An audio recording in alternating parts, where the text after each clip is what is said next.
Никој не знае која е главната причина поради што 2-годишното дете почина.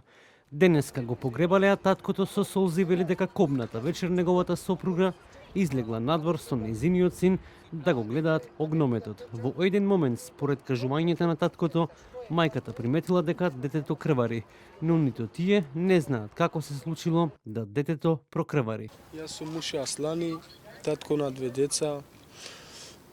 Си славивме нова година, искочивме надвор да гледаме огномет и одеднаш мајката си го држала детето и одеднаш напри, знаеш, падна, не знам што му се случи, го земавме, го однесевме во болница и така не знам после што се случило.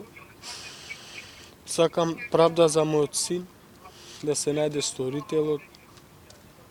Нема што да ви кажам. Меѓутоа детенцето дека мајкава го држала во раце, тогаш приметивте дека е погодено од нешто, дека крвави?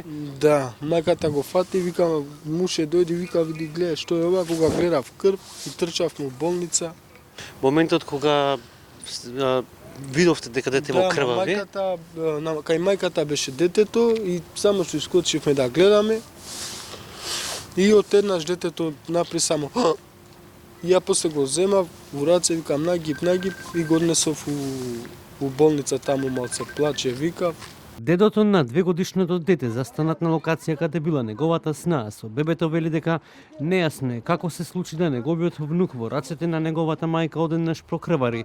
И за него, но и за целата јавност не нејасно што точно се случило.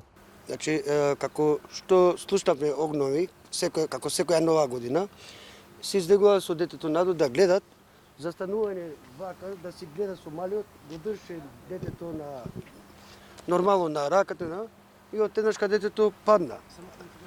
Да, падна детето и трчани, јас седев унатре. У куќата не излегувам надвор, трчани и излегувани кога гледам детето веќе падна.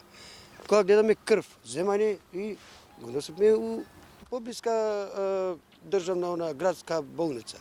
Адвокатот Срџан Амет вели дека ќе се чекаат конечните извештаи од надлежните институции за да пред се утврди што е причината за 2-годишното дете и како дошло до насилната смрт. Денеска е многу жален ден затоа што беше погребано 2-годишно дете од заскитан предмет, куршум, не знаеме од што е, бидејќи по потврдата која што добивме од судска медицина е само дека е настаната насилна смрт со други латински некои реченици за диагнозата на детето, за кој што ние не сме вештаци, не знаеме што конкретно се случило, на што ни беше укажано дека во следните 3 недели ќе добиеме детален извештај од судска медицина и ќе знаеме детето од што е погодено, од која страна е погодено, како настанала таа насилна смрт и така натаму. Велиш насилна смрт, тоа е малку пресилна терминологија, преюдицирана нешто сосема друго, ако веќе е насилна.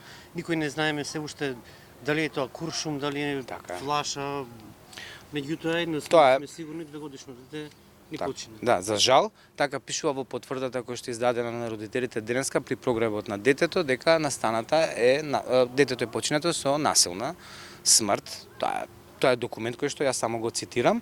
Сега претпоставувам дека обвинителството ќе преземе сериозни чекори за ова да биде расчистено, а од друга страна исто така е преземени се некакви действија заради решавање јавниот ред и мир од страна на родителите кои што го нарушиле во таа кобна вечер 31/1 и од потесното семејство, и тоа е некој случај кој што треба да се разгледува и да се види како тие лица беа лишени од слобода и што се случувало токму пред старата градска болница. Ние очекуваме сеопфатна истрага и решавање на овој проблем што побрзо. Од полицијата пак велат дека се уште се истражува случајот и како точно дошло до повредата кај детето.